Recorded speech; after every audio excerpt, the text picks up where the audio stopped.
Just because a movie is old doesn't mean it can't raise a little hell in the real world. Back when Hollywood was barely playing by any rules, pre-code films weren't just stirring up controversy on screen. They were lighting a fuse off it too. Ever wonder if a crime spree could actually start with a matinee ticket and a little too much popcorn? We're going to dive into the forgotten classics that didn't just shock audiences, they turned theaters into accidental crime schools. Which one do you think crossed the line first? Stick around. The answers are wilder and darker than you'd guess. Scarface, 1932. Hollywood has always been fascinated by gangsters, but Scarface didn't just make audiences sweat, it made real-life headlines. Directed by Howard Hawks and produced by Howard Hughes, this feverish portrait of Prohibition-era crime was so raw that censors demanded it be toned down, but the movie still poured gasoline on the country's gangster craze. Paul Mooney's Tony Camonte was violent, cocky, and utterly mesmerizing, a criminal you couldn't take your eyes off. For some, that was exactly the problem. Almost overnight, newspapers began reporting a spike in armed robberies and street violence, with suspects outright quoting lines from Scarface or dressing like Mooney's swaggering anti-hero. One New Jersey stick-up crew reportedly adopted the film's signature fashion, white carnations and pinstripe suits, as their calling card. Police in Chicago complained that the city's toughest neighborhoods seemed to erupt in gunfire every time the movie played a local theater. Even the movie's infamous ex-motif, the mark Camonte leaves on his victims, became graffiti shorthand for settling scores. Lawmakers were furious, and the film was even yanked from circulation in several cities after a rash of copycat crimes. But the wildest twist? A handful of teenage gangs started using Scarface as a recruitment tool, holding private screenings for would-be tough guys. Suddenly, the line between screen fantasy and street reality was dangerously thin. Scarface didn't invent crime, but it definitely put a fresh coat of paint on it and handed out blueprints for anyone watching a little too closely. Even decades later, the legend endures. Scarface proved that the wrong story, at the wrong time, could turn the audience into the real-life cast. Sometimes the most dangerous thing in the room isn't the gun, it's the silver screen. Little Caesar, 1931. If Scarface poured gasoline on America's gangster fever, Little Caesar was the spark that set it all off. Edward G. Robinson's portrayal of Rico Bandello wasn't just iconic, it practically rewrote the rulebook for cinematic criminals. But while audiences were glued to their seats, not everyone left the theater content to just play tough guy in the lobby. For some, Rico's ruthless climb inspired something darker and far more real. After the movie's release, newspapers coast to coast began linking a rash of stick-ups and hold-ups to Little Caesar's brand of bravado. One group of Detroit robbers actually rehearsed lines from the film before their jobs, threatening bank clerks, with Robinson sneering, "Mother of mercy? Is this the end of Rico?" There were reports of getaway cars blasting the film's theme music on their radios, a morbid tribute or maybe just a cocky dare to the police. In Chicago, a gang of teenagers styled themselves as the Little Caesars and started a spree of burglaries, targeting businesses that reminded them of the movie's speakeasies. Even more bizarre, several small-town police chiefs begged local theaters to pull the film, claiming it glorified criminal methods and gave kids dangerous new ideas. Critics called it paranoia, but one thing was clear. Little Caesar struck a nerve. Its mix of glamour and grit made Rico less of a villain and more of an anti-hero, someone who played by his own rules. Consequences be damned. And for every kid who left the theater dreaming of fast cars and easy money, there was a lawman groaning, "Not another Rico wannabe." Nearly a century later, Little Caesar's shadow still hangs over every gangster movie and every stick-up gone sideways. Robinson's smirk is more than just a piece of movie history. For a wild stretch in the early 30s, it was the face of trouble, coast to coast. The Public Enemy, 1931. The moment James Cagney smashed that grapefruit into Mae Clarke's face, The Public Enemy cemented itself as a pop culture juggernaut and a criminal catalyst. This wasn't just a movie, it was a gauntlet thrown at the feet of American morality.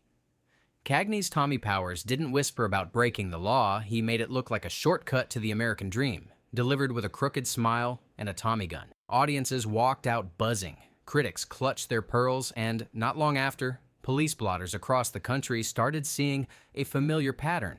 Within weeks of the film's release, reports began to circulate about robberies and stick-ups that mirrored scenes straight from The Public Enemy. In New York, a pair of teenage bandits were caught holding up a corner store and later confessed to practicing Cagney's quick-draw routine at home. Down in Philadelphia, an unlucky speakeasy found itself targeted by a group who not only dressed like Cagney's crew, but even mimicked the movie's signature banter, shouting lines like, "I ain't so tough," as they made their getaway. The newspapers had a field day, branding The Public Enemy as the root cause of a wave of juvenile crime.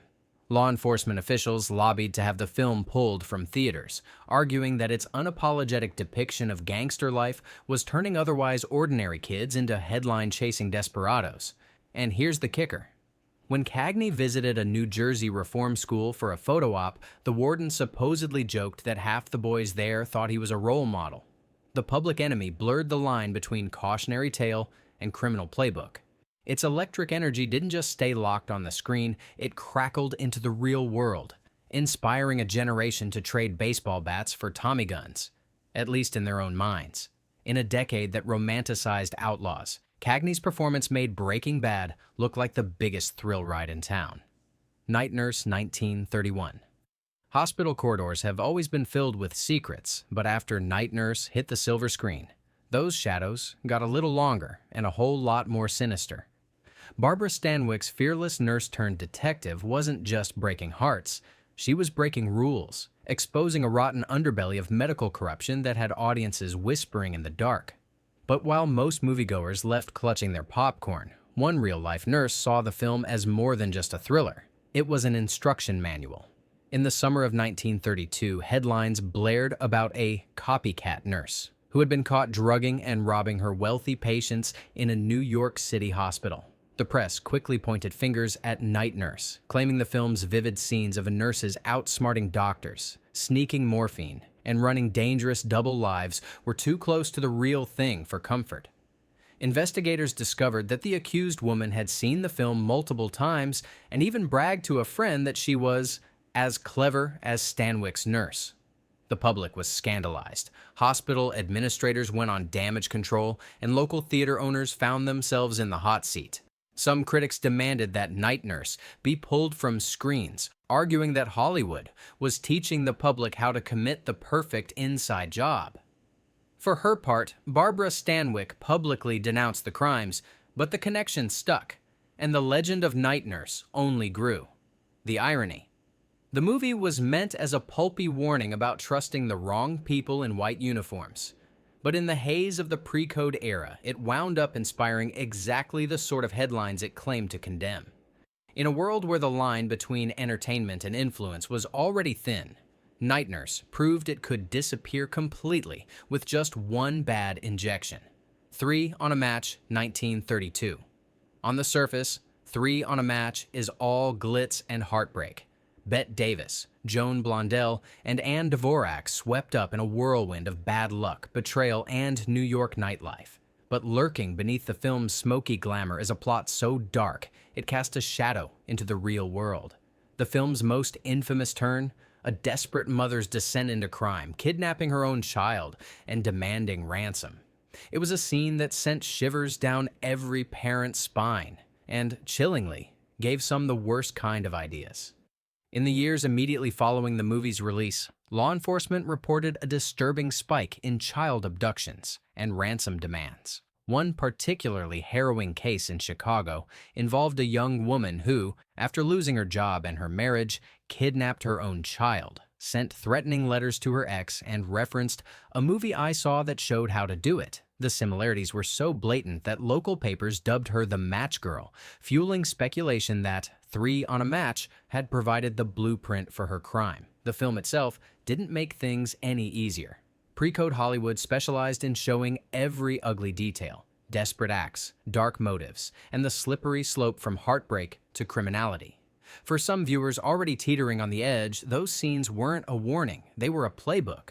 Lawmakers began arguing that films like 3 on a Match didn't just reflect society's troubles, they actively poured gasoline on the fire.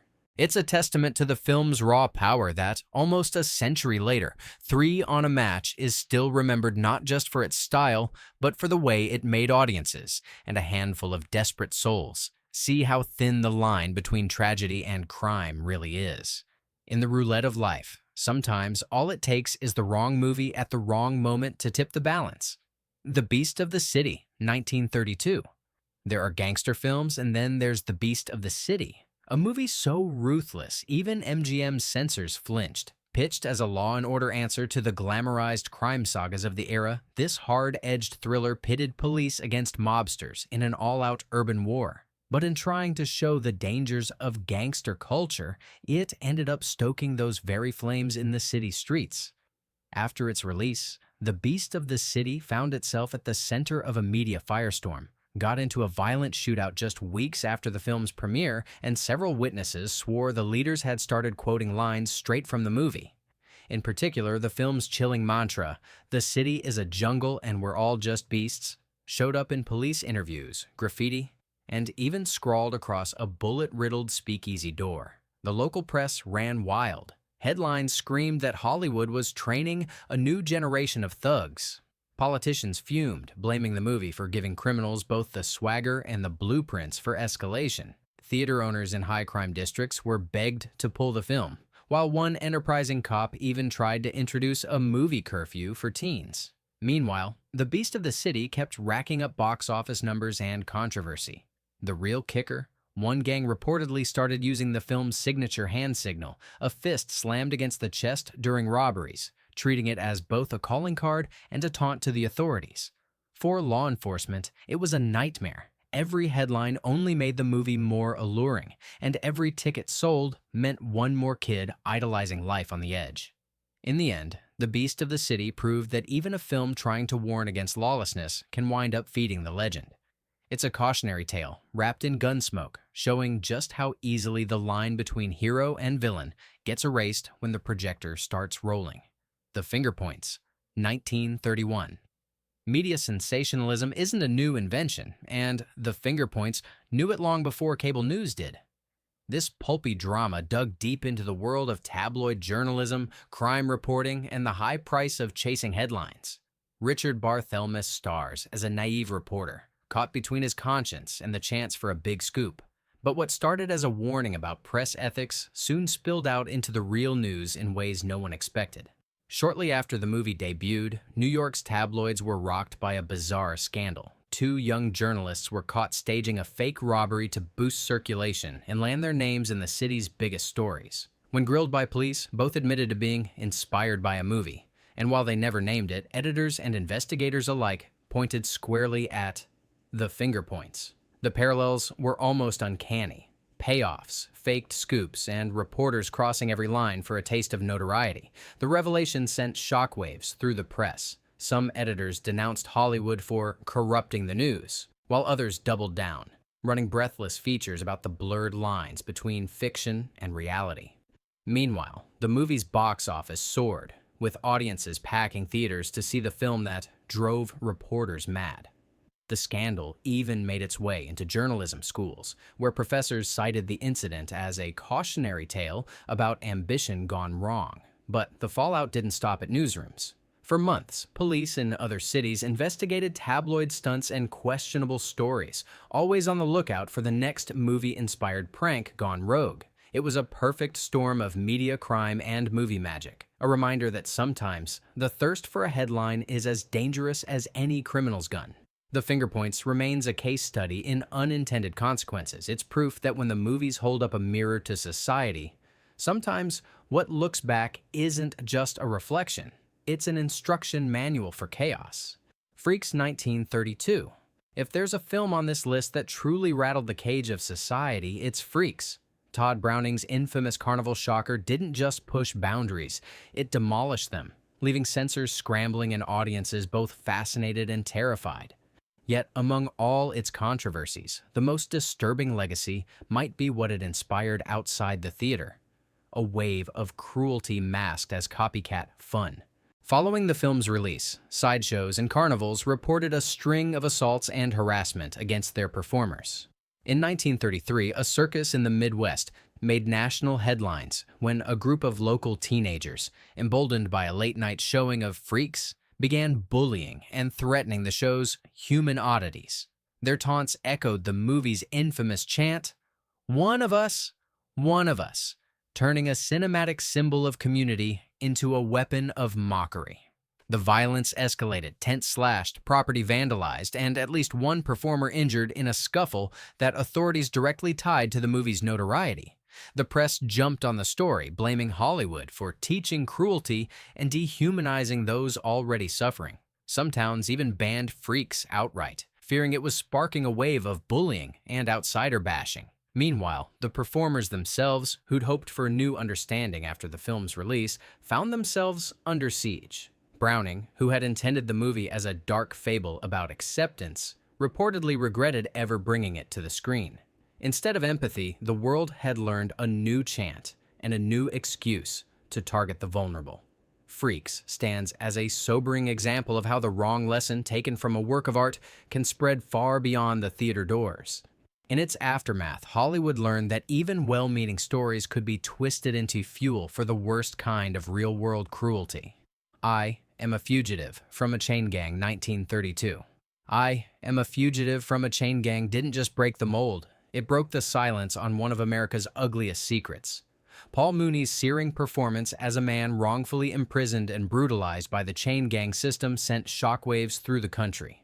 Audiences left theaters shaken, but not everyone just went home and turned off the lights. For some, the movie was a call to action, and for a handful, it was a how-to for escape.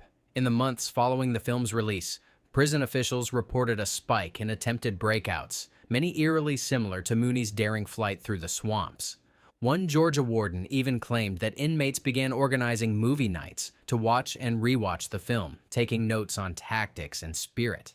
A trio of chain gang prisoners staged an elaborate escape using tricks straight from the movie, makeshift disguises, feigned illness, and a final dash through marshland under cover of darkness. Newspapers picked up the story, fanning the flames with headlines like "Hollywood's Outlaws on the Loose" and "Prisoners Plot After Seeing Screen Breakout." The public was both appalled and strangely sympathetic. Mooney's character was so compelling, so heartbreakingly real, that even hardened lawmen admitted they understood the urge to run. The movie's impact didn't stop at prison walls. It sparked public outrage, leading to reforms in the chain gang system and even inspiring a wave of memoirs from real-life fugitives. But for every good outcome, there was the undeniable fact: Hollywood had given hope and a blueprint to the desperate. I Am a Fugitive from a Chain Gang remains a milestone in social commentary, but its legacy is also written in muddy footprints and midnight escapes. Sometimes the most dangerous jailbreak starts with a ticket stub. Redheaded Woman, 1932. Jean Harlow's Redheaded Woman was a scandal in satin, strutting across the screen with a wink, a smirk, and absolutely no apologies. Harlow's character was a social climber, a seductress, and a master manipulator, ruthlessly charming her way into wealth and power with tricks the censors barely managed to keep up with. But the risque fun didn't stay on screen. For some viewers, the movie became an instruction manual for real-life schemes. Shortly after its release, Los Angeles police investigated a sensational blackmail plot involving a string of letters from a woman who claimed she'd used movie star methods to ensnare a millionaire. The woman, when caught, admitted she'd seen Redheaded Woman a half-dozen times and modeled her entire act after Harlow, down to the witty one-liners and quick costume changes. Tabloids ran with it, painting her as a modern Harlow and warning men everywhere to watch their wallets and their hearts. But it wasn't just one scandal. Across the country, women's magazines and advice columns started reporting a surge in letters from young women asking how to pull a Harlow and get ahead. Some cases veered into outright fraud and blackmail, as women tried to use charm and wit, sometimes a little too close to the film's script, to manipulate wealthy targets. Hollywood executives, sensing trouble, quietly ordered theaters to stop promoting the film as inspirational. The legacy of Redheaded Woman isn't just in the scandals. It's in the way it blurred the lines between fantasy and ambition. Harlow's character wasn't supposed to be a hero, but she became one for anyone looking to game the system. The message was clear. In the pre-code era, even a devil-may-care comedy could turn the world into a stage for real-life drama. So, What happens when Hollywood's wildest dreams crash into reality? As these pre-code classics proved, the line between silver screen thrills and real-life consequences is thinner and riskier than most of us care to admit.